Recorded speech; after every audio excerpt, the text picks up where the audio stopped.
One of the greatest blessings of my life is to be married to a woman who's an amazing mom to our kids. And that's something that we all want to pray for and recognize in our own lives. And so we're going to get really practical today. We're talking mom wisdom. And we're going to hear from, again, as I said, hear from some moms around us in our midst. And so obviously here, men, this morning, when we think about being a mom, we're way out of our league, right? Like we don't understand, we don't have a clue what the challenges moms face and what they go through and those kind of things, which is, again, why we're bringing in the reinforcements here a little bit later. So to start with, let me just say this, and I don't know, I just thought about this week. Maybe I thought about this before, I don't know, but moms and grandmothers in the room today, what a blessed position that you have.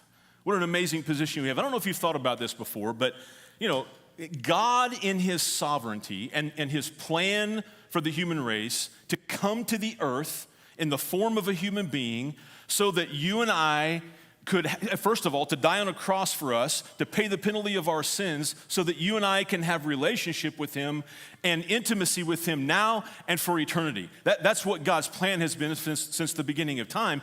And he could have done that any way he chose because he's God. He's cool like that. He can do what he wants, right? So Jesus could have come to the earth as a full-grown man because you all realize God doesn't have to operate under the laws of nature, right? We realize that. And so he could have brought Jesus to the earth as a full-grown man, and he could have died for our sins and rose again on the third day, and we could have experienced salvation through him.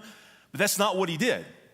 He brought his son, the Son of God, God in a human body, and he chose to bring Jesus into the earth through a mom, through a mother, and chose to raise up his son under the love and care of a mom. Again, moms, what a blessed position that you have. I would say a calling that you have. And so what I want to do is go to one place in Scripture this morning. We're going to look at one simple verse, have a couple of observations about that verse, and then we're going to invite three moms up to the stage, and we're going to just have some conversations. And I'm thankful for the stools being back here ready for us here. So I want to set you up to think about the book of 2 Timothy, and we're just looking at one verse here. So set the scene here. Timothy, who became an understudy of Paul, and eventually became the leader of a church, but probably on Paul's first missionary journey through Timothy's hometown, which was Lystra, by the way, in the province of Galatia, which is now modern-day Turkey. So Paul goes through this place, this town called Lystra, and Timothy is there. Probably Timothy is saved on that first missionary journey as Paul travels through his hometown. And now here we go, and he writes a letter to Timothy. And so this is 2 Timothy, the second letter, and Paul's kind of thinking back to when he first met Timothy and when he first got to meet Timothy and his family and those kind of things. And so you can see there the verse from 2 Timothy says, this is Paul saying, talking to Timothy in a letter, I'm reminded of your sincere faith, which first lived in your grandmother Lois and in your mother Eunice. And I'm persuaded that now it lives in you also. That's just one verse that's kind of stuck in here in the context of this story. But I want you to think about the gravity of this. And this is really just going to make some observations this morning. Paul is writing a letter to Timothy saying, I see a genuine faith in you, and it isn't lost on me that your mom and your grandma had an enormous faith because I saw it in person, and now I see that faith being lived out in you. What a cool observation that Paul makes here. And so just want to make a couple of quick observations about this to get us thinking about some things, and then we'll bring up some moms and have a little conversation up here on stage. I will interject this really quickly. We did this a couple weeks ago, just to let you know. There will be a 5-day devotional that'll be available for the next 5 days that have to do with today's topic and discussion and sermon. So that'll come out on Facebook. That'll come out on the church app. So if you don't have the church app, download it. You'll get a notification that there'll be a 5-day Devo. So if you want to kind of get a deeper dive into this over the next 5 days, you'll have the opportunity to do that. So let's just make some observations here, okay? First thing is this. It may seem simple, but this is really important. Lois and Eunice, mom, grandma, had a genuine and obvious faith. They had a genuine and obvious faith. Paul noticed it. Others noticed it. And ours should be noticeable too. You should stand out Now again, we're talking about moms today, but this is all of us. You should stand out. You should stick out, so to speak. Peter says in the New Testament, he calls us strangers and aliens in this world, meaning this isn't our final destination and we don't really fit in here. Okay, and so that makes us noticeable. It makes us obvious, and that should stand out to our families, maybe even more so than anyone else. And so I want to show you a picture. I know that many of you saw this on Facebook this week. I'll kind of set it up a little bit. One of our English teachers at Benton High School, Mrs. Hagerman, had a final assignment for her senior English class. They were to write a paper. As part of their final assignment. I'm sure they weren't super excited about that. But the topic was, or the assignment was this: defend a belief that you hold strongly using the critical thinking, the research, and the writing skills that you've honed over the last few months. That's the assignment. Write a senior paper defending a belief that they hold strongly using the critical thinking, research, and writing skills that they've honed over the last few months. And then they had to give an oral presentation on it as well, and they had to use a visual aid of some kind. So there's the assignment. Seniors all get this assignment. I'm assuming every senior at Benton High School had to do this. Kind of a tough assignment, honestly, to ask a 17, 18-year-old to think about what they believe, to defend why they believe it, and to be able to talk about it in front of their peers, in front of their classmates. Pretty tough. But it's a really important assignment. What do you believe in? What are you putting your belief in? And so there's the picture of, if you can't really tell from the picture, that's a cross that is sitting in or was anyway, sitting in the English classroom in the second floor of Benton High School this past week. That's and you see those three pieces of paper there. So I won't mention his name, but because I didn't ask his permission. But a senior in high school, a young man, wrote his paper, and he argued in the paper in favor of a creator, and that this creator was in fact God, who came to the earth in the form of Jesus Christ, who then died for the sins of the world. That's what he defended. And then he nailed his paper to a cross, and he brought the cross. Now picture this in your mind. This high school kid parks in the school parking lot, pulls a wooden cross out of his car, walks across the parking lot, into the school, through the doors of the school, up the stairs, and into an English classroom carrying this wooden cross. Would I have done that when I was 17, 18 years old? Absolutely not. Absolutely not. And yet he did that. And then he gave his oral presentation. This thing that he believes in the most is the fact that God came to earth in the form of Jesus Christ, died for our sins, and that you can put your faith in Christ. Yeah, woo, that's good. So, and I saw this, and it immediately just got all over me. And again, I think it's got shared a million times, and lots of people are interacting with it on social media, as they should. So the question just kind of came to my mind. Do you think there's any doubt in anyone's mind that this is important to him? I don't think there's any doubt in anyone's mind that this is important to him. Otherwise, I don't think he would have done this. And so, again, church, we should stand out. You should stand out. You're not supposed to blend in or melt in with the culture around us. We're supposed to stand out. And so, again, you see his paper nailed to the cross there, and pretty cool. So, and maybe I say we should stand out. Maybe better yet, Jesus should stand out through your life. Jesus should stand out through your life. And certainly with Lois and Eunice, Timothy's mother and grandmother, it was obvious their faith stood out. And so that leads us to a second observation. Lois and Eunice intentionally displayed their faith in front of Timothy. That means on purpose. That means that it kind of happened in two different ways. Track with me on this, okay? It was intentional and unintentional at the same time. It was active and passive at the same time. It was as you go about living your day-to-day life, our faith is on display, and moms and grandmothers, your faith is on display in front of your kids and grandkids, but also at specific planned opportune moments, there was intentionality as well. It's both. It's both. And so in case you're wondering, yes, you should indoctrinate your kids. I'm going to say that again. In case you're wondering, yes, you should indoctrinate your kids, because if you don't, someone else will. And you want to make sure that the truths that are being lived out and displayed and talked about and exemplified in their life are honoring to God and aligned with the Bible.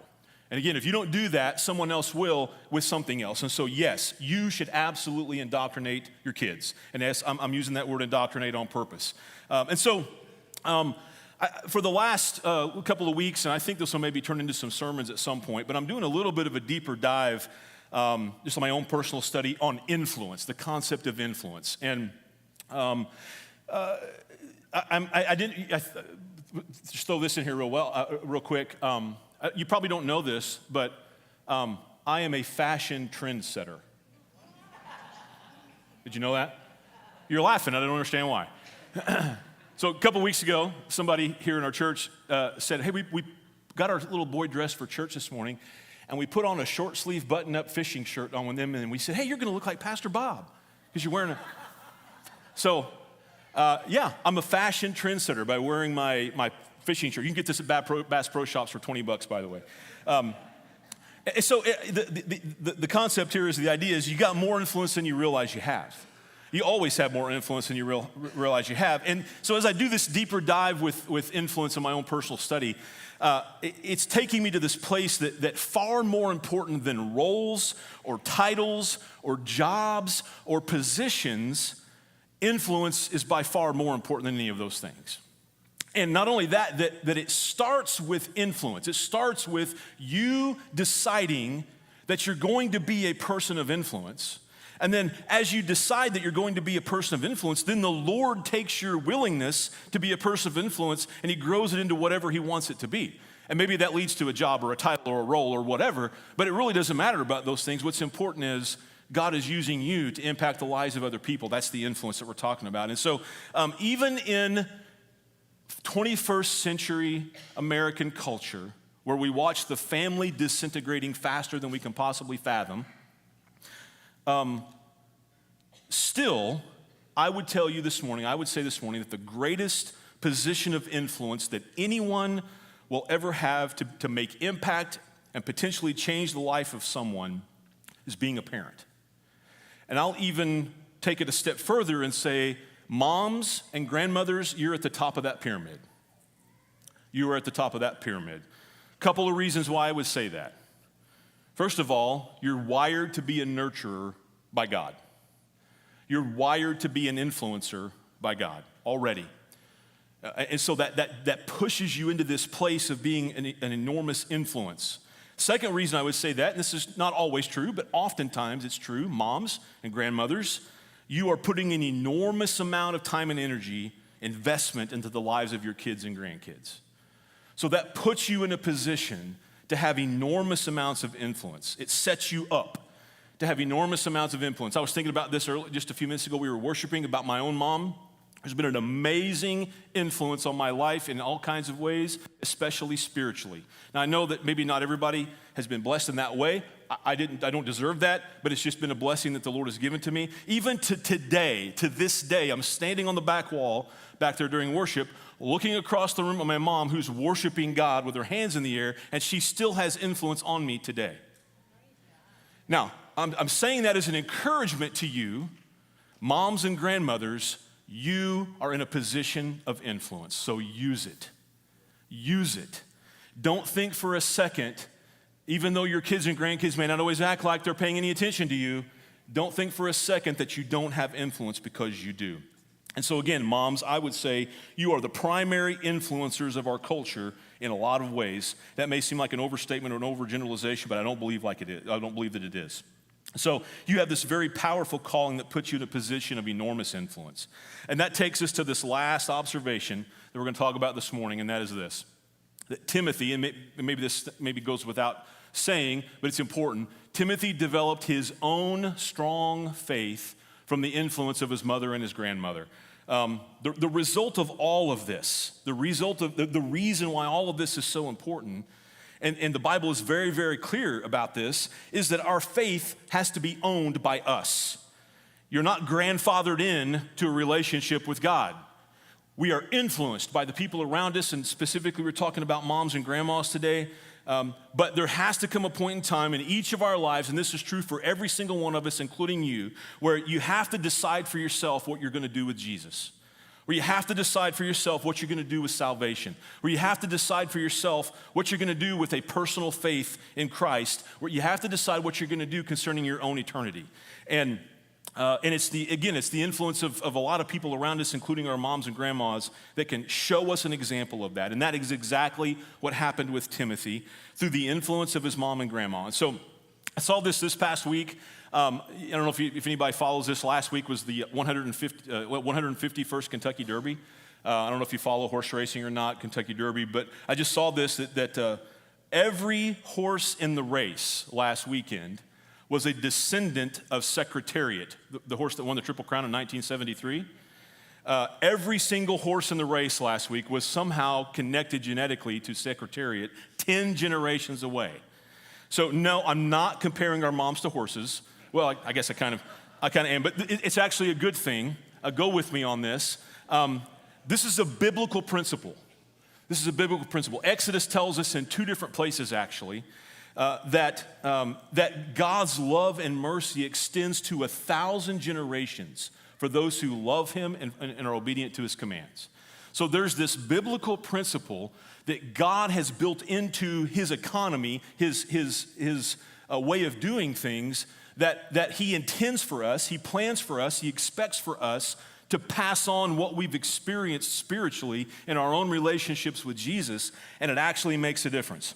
And that happened with Lois and Eunice, with Timothy, and it's actually happening by many of you right now because I watch it happening before us. So many of you that are taking every ounce of influence that is in you and trying to pour it into your kids and your grandkids to help them come to this place where they choose Jesus.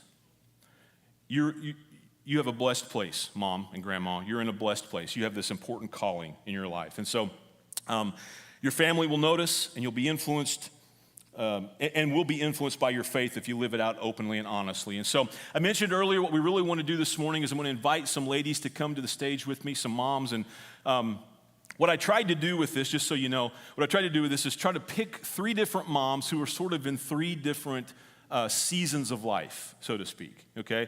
We have Michaela Suver, who's going to join us, and she is the mom of what I would call some younger kids. We'll ask her how old her kids are when she gets up here. And then we're going to also bring up Elizabeth Roberts, and she is the mom of some high school and college age kids, among others, in her life, and we'll find that out from her as well. And then I have Amy Hill, who's going to come up and join us, and Amy Hill is a grandmother. She's a very young grandmother, but she's a grandmother. And so we're going to have all 3 of those ladies. If you would go ahead and come on up, ladies, give them a round of applause as they come up.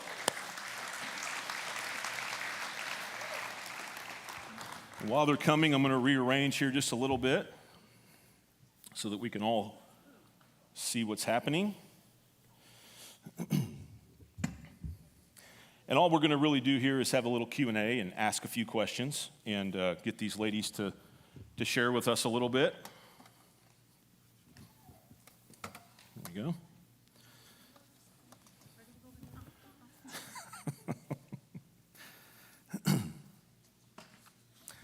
All right, how about one more round of applause just for their willingness to be up here and follow along with my crazy stuff that I'm doing. So we're going to pass the mic back and forth, okay?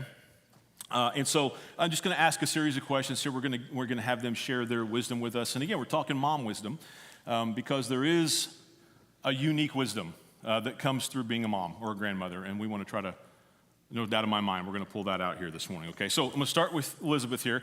Just give us, first of all, tell us the names of your kids, their ages or grades, that kind of thing. If you consider your husband one of your kids, then you can mention him too, but that's up to you. Yeah. My name's Elizabeth, and I have 3 boys. My oldest is Hunter. He's 22. He's out of college and working as a correctional officer at Pinckneyville. And then I have Ryder, who's 15. He's a freshman at Benton High School. And then Roper, who's 11. He's a 5th grader at Ewing. Okay. I'm Amy, and I have Carson, who is 24, and he is married to Mackenzie Kim. They are expecting their first baby in August. Then I have Katie, who is married to Eli Pemberton. They have Hazel, who is 2, Ramona, who is 1, and they are expecting their first boy in July. So we're going to be busy this summer. And then I have Colin, who is 19. Not sure how we feel about another Pemberton boy coming along, but it's good. It's good. I have Nora. She turns 7 at the end of the month.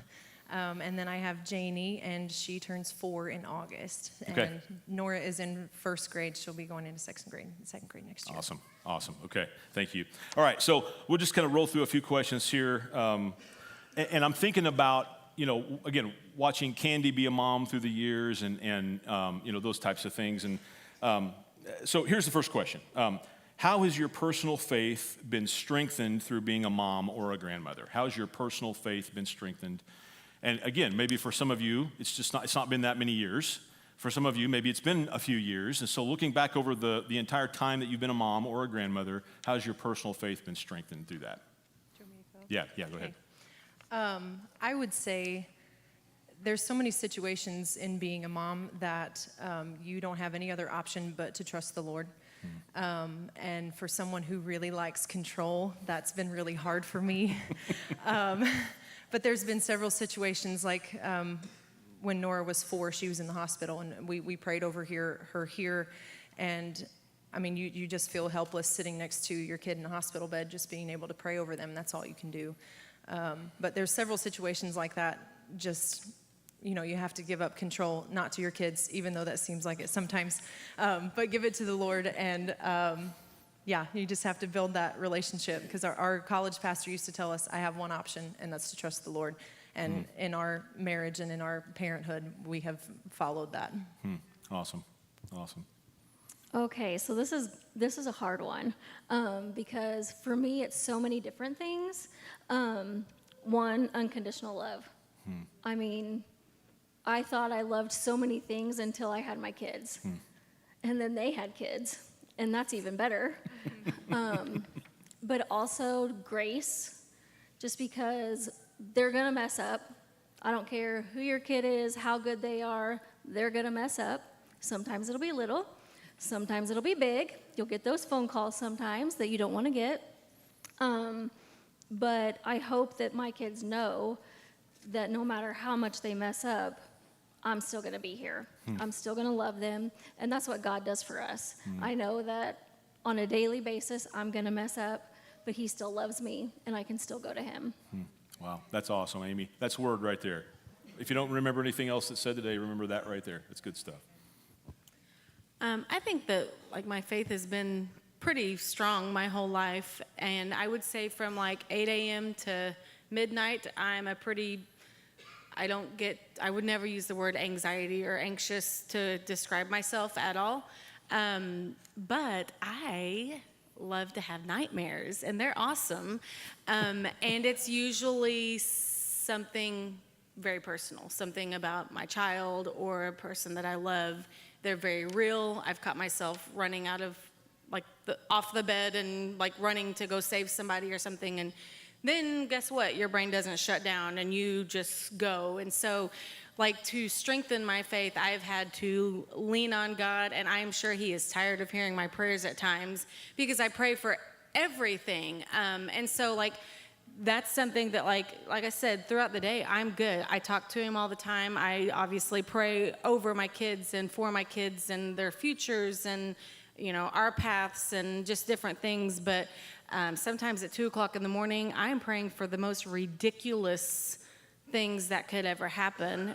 So I feel like that's something that I couldn't imagine not having the Lord as a parent, because I lean on him for everything, the good, the bad, the ugly, but especially at those times when fear has overcome me, I pray over it, and I don't allow the devil to enter. One of my favorite verses is submit to God, resist the devil, and he will flee from you. James 4:7. It's a good song. But I've leaned on that, and that has allowed me to get through some of those times that your brain just can't shut down. It's really good. All three of you said, components of this that, you can, if you're not careful, you can get yourself in this place where you feel like you have to have it all together in order to be a parent.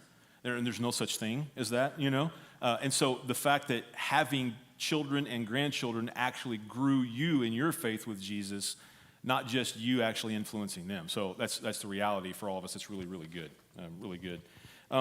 Okay, so let's get into the nitty-gritty a little bit, practicality, okay? The day-to-day.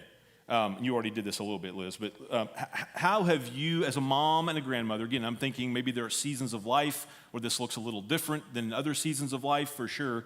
How have you balanced your personal prayer and Bible study with being a mom and a grandmother? You know, there's this picture you have, this I would say fictitious, a picture you have in your mind of what it's going to be like, you know, and then there's reality that happens. And so what does that reality look like for you? I think it's ever changing, and I know whenever I had babies, it was really hard to find a second to dive into the Word, whether it was, you know, read my Bible or get on the app or something. But I've really dove into the audio version, and so kind of I have a routine now. I drop Roper off at school, and then I have 10 to 15 minutes, as fast as I can get there, to work, and I throw on, I did the Reading the Bible in the Year with Tara Lee Cobble, or whatever her name is. Highly recommend that. And so I would listen to that devotion, and that just kind of jump-started me for my day. Or if I'm in my car alone, I try to do that. Obviously, also teaching a Sunday school class keeps you on your toes as well, because you have to, you know, stay ahead of the game, because you never know what question those teenagers are going to ask you. But that's something for my personal journey, is just to keep grounded and just, you know, it may be a 5-minute clip it here and there, but, you know, just whatever you can take. I do have a little more time now that my kids are independent, so I'm able to, you know, set aside some time, but you just, anywhere you can, but I feel like the car has always been a good time for me. Yep, good. I would agree with that. I also have a drive to work, so I've always, even if it wasn't a devotional or something, just having some praise music on.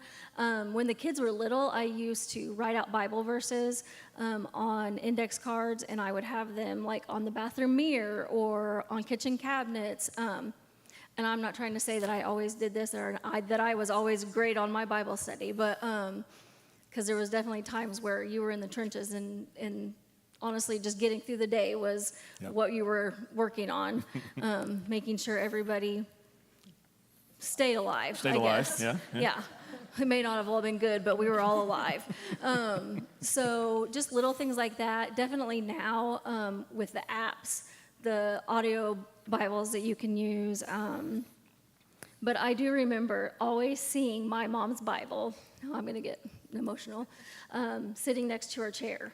And I had the best influences in my life, and I hope that my kids can remember some of those things that I did, like I remember that from my mom. As I said, you always have influence even when you don't realize it, for sure, yeah. Yeah, so out of us, I'm the closest to the baby stage. The newborn stage, you are surviving. I didn't know tired until I knew newborn tired. You are running on 3 hours of sleep, maybe. But I would say, honestly, I did not do well when my girls were younger. I spent my 3 a.m. feeding sessions scrolling Amazon Prime. We may have purchased a lot of things during that time. I hid some boxes, sorry. But yeah, that time was just rough, you know, and I think the Lord sees us in those seasons, and He's not holding anything against you, but looking back on it now, I know that was the time that I needed His word the most, because it was a struggle, but I slowly exchanged, especially when Janie was born, I exchanged my Amazon Prime scrolling for reading my Bible app instead, and even if it's just one verse for the day, we've started putting a verse up on our chalkboard that's in our kitchen, and like practicing memory verses with our kids or whatever, putting on music that is straight scripture. My girls love that. They love to sing that, and it's been a blessing to see that. But now that my kids are a little bit older, and I'm not as tired, I get up at 6 in the morning and I walk for 2 miles. And I put on a sermon or Bible app or worship music, and that's just my time to be alone with the Lord, and that has dramatically changed my outlook on my day. Awesome. So seasons where you need a lot of grace, all of us, and then other seasons where you can be a little more intentional about what you're doing and how you're doing it. That's really good. Okay, what are some of the most rewarding and challenging aspects of motherhood for you? It's a huge question. You can answer it 1,000 different ways, but I'd love to hear what came to your mind when you saw me, because I texted these questions ahead of time. What came to your mind first when I texted you that question? Biggest rewards. My mind went to the small moments as the rewarding part. When you see your kids do something that you're just so proud of in that moment, if you see them helping one of their little friends, or they can quote a scripture to you when you needed it or something, I think just noticing and encouraging the way that God made them and the talents that He's given them, and being able to train that up to be used for His glory, that has been so rewarding. And I'm not even that deep into it. But just noticing your kids' strengths and their weaknesses too, but helping them along and just, molding them into who the Lord wants them to be, not necessarily what I want them to be, which is also hard because control. But I would say probably the most challenging, if you know Nora, she is me, and parenting yourself is really hard. We are learning that day by day. Sweet little Nora. But aside from that, I would also say that the postpartum phase was really hard for me.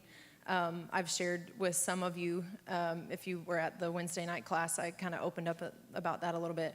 But I have never been so angry for no reason. I have never experienced anxiety like I did. I don't know if any of you have ever experienced intrusive thoughts. They will scare you. And it's not like, oh, I'm going to eat this entire box of donuts. Like, that's not an intrusive thought.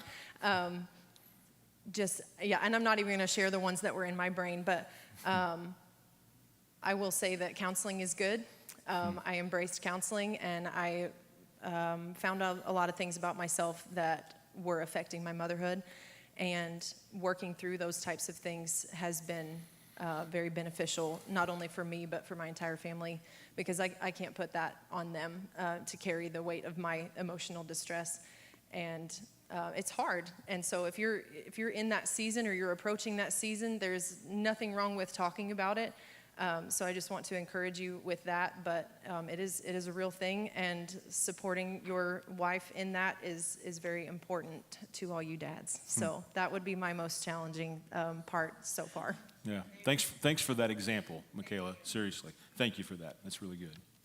So I agree that it's the little things, seeing your kids do something that, you're like, oh, I'm so glad to see them that they did that, and I did think that the newborn little kid phase was hard. Then you had teenagers? And then I had teenagers. And then they drive off for that first time. And then you get those first phone calls. My one that I never thought I would get any of those phone calls from was Carson. And he was actually here after youth group one night, and I got the phone call, Mom, I wrecked my truck. What? What were you doing?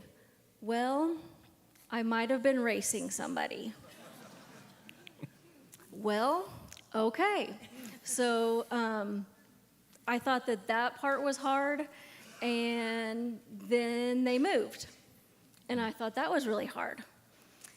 And then Katie had kids. And I can't tell you that there's been an easier time. It doesn't get easier as they get older. It just changes. But it's definitely something that you have to ask other people for help. That's hard for some people. And then you have to let others help.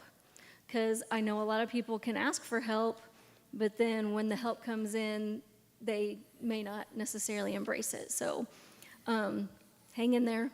Hang in there. I'd like to tell you it's going to get better before it gets worse, but unfortunately, those moments just get bigger instead of necessarily smaller. So, I love what both of you have said, and Michaela's honesty, your honesty. this is part of the reason why we have a church family. I don't know if you've, hopefully you're experiencing that, but if not, we want you to experience that. Hearing from one another. What challenges have you had? How have you dealt with those challenges? I mean, I could go on all morning, and I won't, about the opportunities that we've had, Candy and I have had, in our raising our kids, where we went to a lot of other people and said, what did you do when this happened, you know? That's part of why we're here as a church family. So I really appreciate you all sharing those things. Thank you. Go ahead, Liz.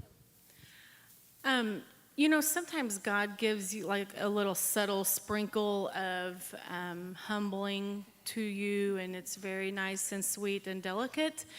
That's never been my case. It's usually smacking me square in the nose and knocking me off of my feet. Starting at age 15, when I found out I was pregnant, and I was on top of the world. I was doing great in high school, thought, you know, I had a lot of friends, had a cute boyfriend, blah, blah, blah. And then That's your opinion, by the way. But that was my opinion. I think I'm right. Anyways, he's upset. Sorry. Yeah. But then God humbled me by smacking me off of my feet with, okay, now you are presented with this. What are you going to do now? So, you know, there's all those hurdles that you have to jump through, and, you know, I feel like that we made it. We've been married now for 17 years and going strong and have 3 boys, but, you know, like challenges, you know, God has thrown lots of them, some little, some huge, some I feel like I rocked, and some I feel like, oh, I missed on that one. But I will say something that was changed the entire trajectory, if however I say that word, as a parent, and that was when Hunter was just after his 6th grade year. One of his buddies was killed in a dirt bike accident, and you want to talk about rocking your world. Those times that I wanted to, you know, squeeze, you know, you're at your wits' ends with your kids, and you don't know what to do, and they're driving you nuts, and they're pulling you every direction, and you work full time, and you're doing all this, and you are just overwhelmed. Guess what? I have a healthy kid at home. I have 3, actually. So that rocked my world, and that changed my outlook on being a parent, being a mom. It is my honor to be the mom of Hunter, Ryder, and Roper, and the wife of Rex. And, you know, it is a privilege of mine, even when my house smells like a sweaty locker room 99% of the time, but I love it, and I won't complain about it, and I don't want pity on anybody. And that, you know, those challenges and those things that, you know, God has just whoosh, smacked you in the face, you know, then we have an adult child, and yeah, you think babies and then teenage and then adult, when they can make those decisions, may not be the decision you want or you like, but guess what? It's what they made, and learning to love them through that, and walking with them in those moments. You know, what a challenge, but yet what a reward. And I've always just tried to, I want my kids to see me when I'm mad, sad, glad, and happy, because I want them to hold me accountable for my response. And I've, you know, again, sometimes I feel like I handle it like a beast, and sometimes I'm like, ooh, and I have to apologize. And I feel like that's a huge thing as a parent, is owning when maybe you didn't do something the way that you should, or you handled something wrong, or you missed the beat completely. Like, hey, I am so sorry, I handled that wrong. So those are just some challenges and rewards. You know, I try to pray. I don't like to cook, but I've made a pact that I'll cook every time that we're at home as a family, and we sit down at the table and we pray and we eat. And it is, you know, every time, okay, who's going to pray? And we kind of take turns. Sometimes there's an argument, other times there's not. But a couple months ago, we were all in a hurry, and so I'm like, okay, go ahead. And Ryder looked at me, he's like, what? Does God not want to hear our prayer today? And I'm like, ooh, okay, go ahead, buddy, let's do this. So, you know, there's rewards and challenges. It's all good, though. It is my honor and my privilege to be a mom, and so any challenge that I take, I'm thankful for it. Honor and a privilege to be a mom. I love that. I love that. That's good. Thank you for your honesty. Last question. And this is where you all get a chance to tell us, okay? Tell us. The question is, how can our church community, how can the church community best support and encourage mothers in their roles? What do you wish everyone knew about being a mom? It's hard, but it is very rewarding.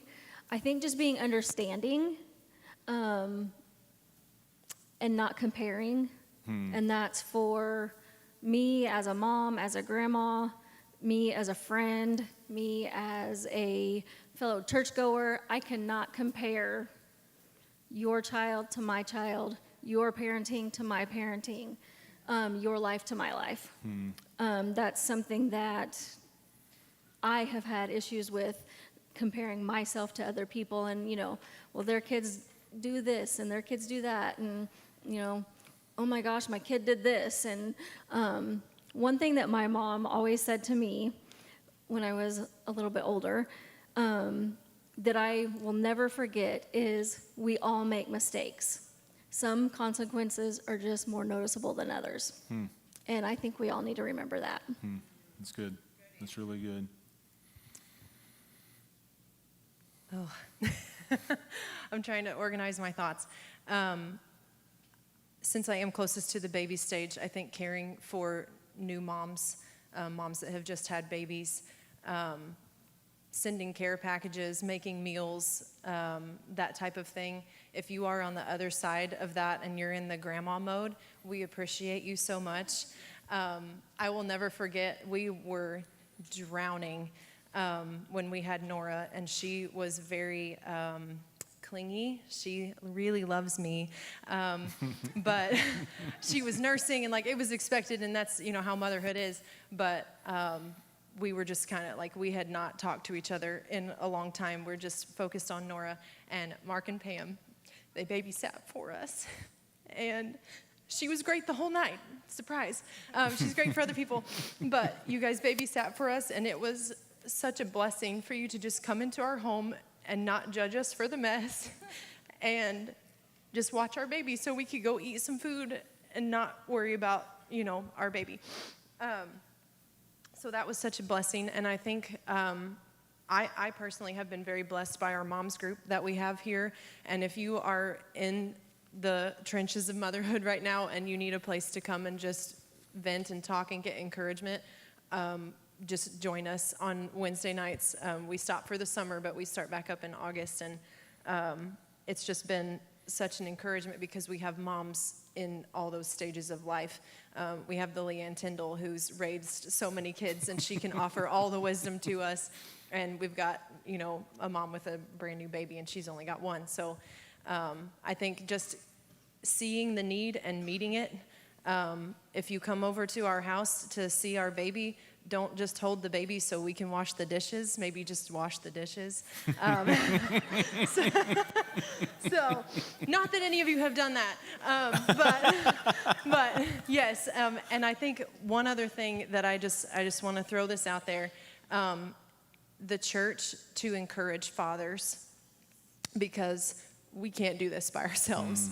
And so to teach dads how to be good dads and how to support their wife if they're going through things like I did.